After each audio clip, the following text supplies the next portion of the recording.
खान कार्यक्रम में आज हम आपको एक बेहद खास मेहमान से रूबरू कराने जा रहे हैं। आपने इन दिनों क्रिप्टो करेंसी या क्रिप्टो माइनिंग के बारे में जरूर सुना होगा, लेकिन क्या आप जानते हैं कि दरअसल क्रिप्टो करेंसी या यूं कहें कि माइनिंग किस तरह से की जाती है। भारत की शान में आज हमारे साथ क्रिप्क्यू के सह संस्थापक अभिषेक भंडारी जी खास मेहमान के तौर पर मौजूद हैं। अभिषेक क्रिप्क्यू के माध्यम से लाखों लोगों को फाइनेंशियल आज़ादी देने का काम कर रहे हैं, या यूं कहिए कि इस क्षेत्र में पैसा कमाना सिखा रहे हैं। अभिषेक जी, बहुत बहुत स्वागत है आपका।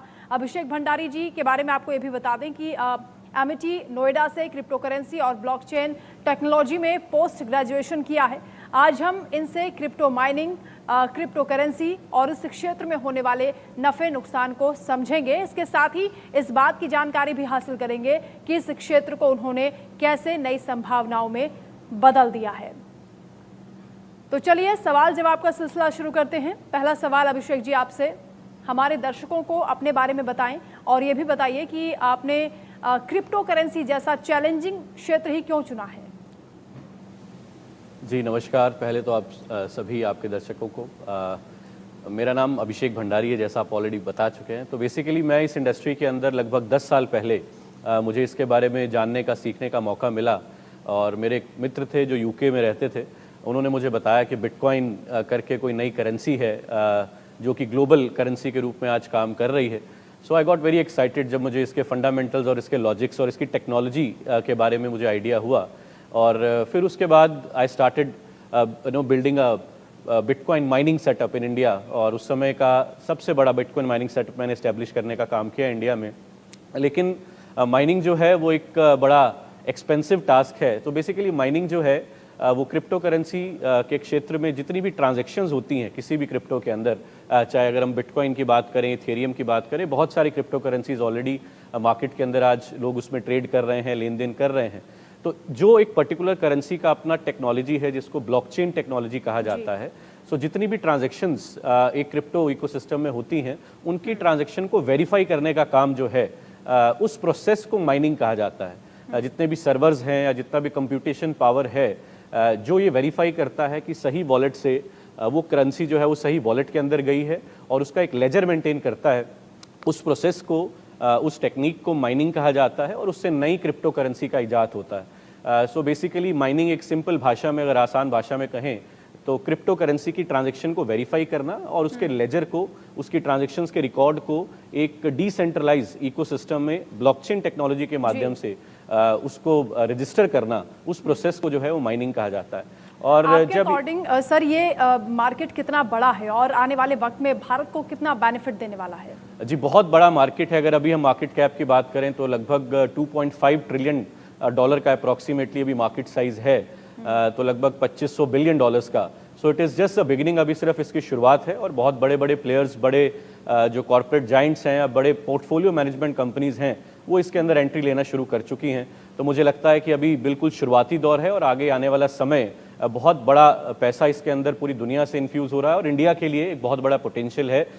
We becoming having the youngest generation जो टेक्नोलॉजी के साथ बहुत ज़्यादा जुड़ी हुई है। और आज क्रिप्टो उनके लिए एक माध्यम बन रहा है, एक नया इन्वेस्टमेंट टूल बन रहा है, एक नया ट्रांजैक्शन ग्लोबल मार्केट से कनेक्ट करने का एक नया माध्यम बन रहा है। तो मुझे लगता है बहुत बड़ा स्कोप है, specially for Indian users as well. आजकल क्योंकि 3.0 की बहुत ज़्यादा हाइप है, ये रेवोल्यूशन किस तरह से भारत में जॉब सेक्टर को बूस्टअप करने का काम करेगा? देखिए, जो इसकी टेक्नोलॉजी है, वेब 3 की जब हम बात करते हैं तो अगेन वेब 2 की जब बात करते हैं तो डेटाबेस कहीं ना कहीं से जो शेयर किया जाता था वो एक सेंट्रल एंटिटी उस डेटाबेस को मैनेज करती है और हम आपस में इंटरेक्ट करते हैं। जिन प्लेटफॉर्म्स की हम बात करते हैं, चाहे हम फेसबुक की बात करें, चाहे हम अलग अलग सोशल मीडिया प्लेटफॉर्म्स की बात करें, तो वेब 3 कहीं ना कहीं डेटाबेस को भी डिसेंट्रलाइज करने का एक नया डायरेक्शन में हम लोग आगे बढ़ रहे हैं, जहाँ पे डेटाबेस को मैनिपुलेट ना किया जा सके। सो एक बहुत बड़ी अपॉर्चुनिटी इसके पीछे छुपी है, बहुत सारी इंडस्ट्रीज़ को ये बेनिफिट कर सकता है। और ऑलरेडी हमारे इंडिया में काफ़ी सारे स्टार्टअप्स हैं जो एग्रीकल्चर सेक्टर के अंदर वेब 3 और ब्लॉकचेन को लेके जा चुके हैं, मेडिसिन सेक्टर के अंदर लेके जा चुके हैं, इंफ्रास्ट्रक्चर सेक्टर के अंदर लेके जा चुके हैं। So there is a big scope hidden in web 3 and blockchain as a technology. और इंडिया के जो इंजीनियर्स हैं, जो ऑलरेडी जितने बड़े टेक जाइंट्स की बात करें, उनको लीड करने का, उनको बिल्ड करने की जो कहीं ना कहीं बैकएंड पे अगर आप देखेंगे तो मेजॉरिटी इंडियंस ही आपको नज़र आएंगे। तो मुझे लगता है ये भी जो इमर्जिंग टेक्नोलॉजी है इसको भी हम इंडियंस एज ए इंडियन बहुत बड़े पैमाने पे ग्लोबली लीड कर सकते हैं। So there is a big opportunity hidden in this industry, specially वेब3 एंड ब्लॉकचेन से रिलेटेड जो टेक्नोलॉजीज बन रही हैं उसको देखते हुए बहुत सारी इंडस्ट्रीज़ के अंदर योगदान जो है ये स्पेशली टेक्नोलॉजी दे सकती है। आपकी नज़र में क्रिप्टो करेंसी या उसकी यूटिलिटी का भारत में क्या फ्यूचर है? यूटिलिटी को लेके अभी बहुत सारे चैलेंजेस हैं। ऑफ कोर्स जब तक प्रॉपर कंप्लायंस गवर्नमेंट की तरफ से नहीं आता तो अभी तक क्रिप्टो को as a virtual asset government ने रिकॉग्नाइज किया है।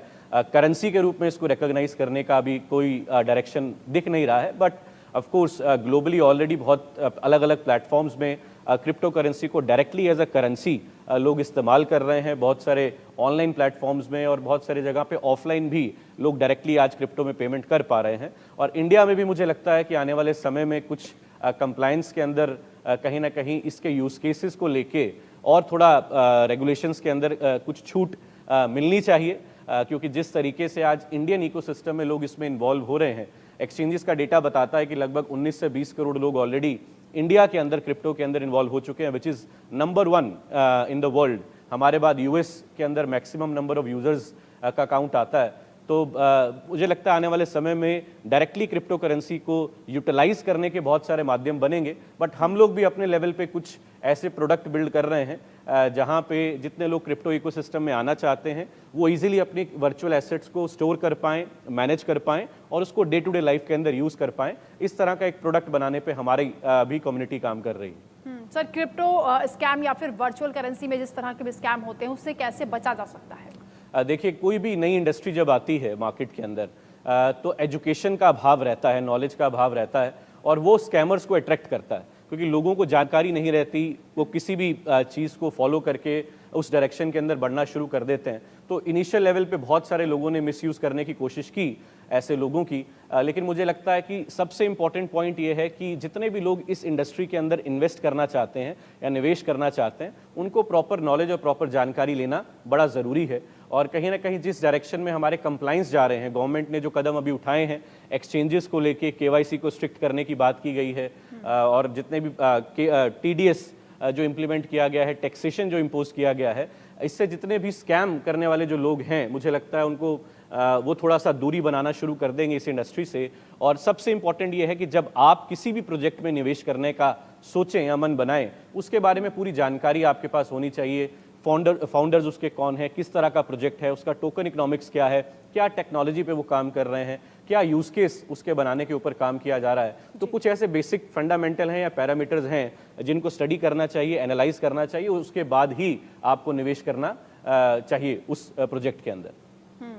इसके अलावा क्योंकि भारत में क्रेज देखा जा रहा है क्रिप्टो करेंसी को लेकर, कैसे दिनों दिन इसकी उपयोगिता बढ़ती जा रही है? जी सॉरी, क्रिप्टो करेंसी को लेकर कैसे उपयोगिता भारत में बढ़ती जा रही है? क्यों इसका क्रेज इतना ज़्यादा है और क्यों होना चाहिए? देखिए, क्रेज इसीलिए ज़्यादा है क्योंकि एक ऑल्टरनेटिव इन्वेस्टमेंट टूल आज की यूथ को नज़र आ रहा है। और जो ट्रेडिशनल हमारी मार्केट्स हैं, चाहे हम शेयर मार्केट की बात करें, स्टॉक की बात करें, रियल एस्टेट की बात करें, गोल्ड की बात करें, जितने भी इन्वेस्टमेंट टूल अभी ऑप्शंस अवेलेबल हैं उनमें जिस तरह की ग्रोथ आज के यूथ को नज़र आ रही है उससे कई गुना ज़्यादा ग्रोथ उनको इस पर्टिकुलर सेक्टर में दिख रही है, क्योंकि ये ग्लोबल मार्केट है और ग्लोबल मार्केट से पैसा इसमें इन्फ्यूज़ हो रहा है। यूथ जो है इसकी तरफ ज़्यादा अट्रैक्ट हो रही है क्योंकि टेक्नोलॉजी से रिलेटेड ये मार्केट है। ऑफ कोर्स इसके अंदर फ्लक्चुएशंस अभी ज़्यादा हैं क्योंकि मार्केट आस्ते आस्ते स्टेबल हो रही है, बट कहीं ना कहीं यूथ जो है वो रिस्क लेने में आज की डेट में विश्वास रखता है और अगर जिसका जितना रिस्क लेने की क्षमता है उसके अनुसार मुझे लगता है इस मार्केट के अंदर अभी बहुत ज़्यादा पोटेंशियल बाकी है। अभी इसकी सिर्फ शुरुआत हो रही है और अभी बहुत बड़ा पैसा और बहुत बड़े बड़े लोग इसके अंदर इन्वॉल्व होने की तैयारी कर रहे हैं। तो this is a right time to enter into this market. बिल्कुल अभिषेक भंडारी जी, आपसे अंतिम और ज़रूरी सवाल ये कि भारत के युवाओं और ख़ासतौर से एंटरप्रेन्योर्स के लिए आपकी क्या सलाह होगी, क्या एडवाइस होगी? देखिए, भारत के युवाओं के लिए मेरा ये मैसेज ज़रूर रहेगा कि आपके लिए आज मार्केट में जब से टेक्नोलॉजी ने कहीं ना कहीं हम लोगों को ग्लोबली कनेक्ट कर दिया है, सोशल मीडिया के माध्यम से आज हर यूथ जो है उस तक इन्फॉर्मेशन बहुत जल्दी पहुंच पाती है। तो इन सभी टूल्स का बेस्ट आप यूटिलाइज करके, स्पेशली इस इंडस्ट्री में जो कि अभी फास्टेस्ट ग्रोइंग इंडस्ट्री जिसको हम लोग देख सकते हैं, अगर मैं अपने एक्सपीरियंस की बात करूं तो 10 साल में मैंने इस इंडस्ट्री को $10 बिलियन से $3000 बिलियन तक जाते हुए देखा है और बहुत सारे लोगों ने इसमें अच्छा अपने लिए फ्यूचर क्रिएट किया है टेक्नोलॉजी पॉइंट ऑफ व्यू से भी और अपना खुद का पोर्टफोलियो बिल्ड करने के पॉइंट ऑफ व्यू से भी। तो आज की यूथ को इस नई इंडस्ट्री की तरफ ज़रूर देखना चाहिए, ज़रूर सीखना चाहिए, ज़रूर समझना चाहिए, रादर देन लालच में आके इसमें निवेश करने के बजाय हमारे यूथ को इसकी टेक्नोलॉजी को, इसके फंडामेंटल्स को और इसके लॉजिक्स को अगर अंडरस्टैंड करके इसमें काम करेंगे तो वो टेक्नोलॉजी के साथ भी आगे अपने करियर को बिल्ड कर सकते हैं और as a investment point of view से भी काफ़ी अच्छे रिटर्न इस इंडस्ट्री से जनरेट किए जा सकते हैं। यानी रातों रात कोई फैसला ना करें, बल्कि इसके बारे में डिटेल नॉलेज पहले हासिल करें, उसके बारे में पढ़ें और तब जाकर कोई फैसला करें, आप ये कहना चाह रहे हैं। बहुत शुक्रिया आपका अभिषेक जी हमारे साथ जुड़ने के लिए, इस खास शो में हमारा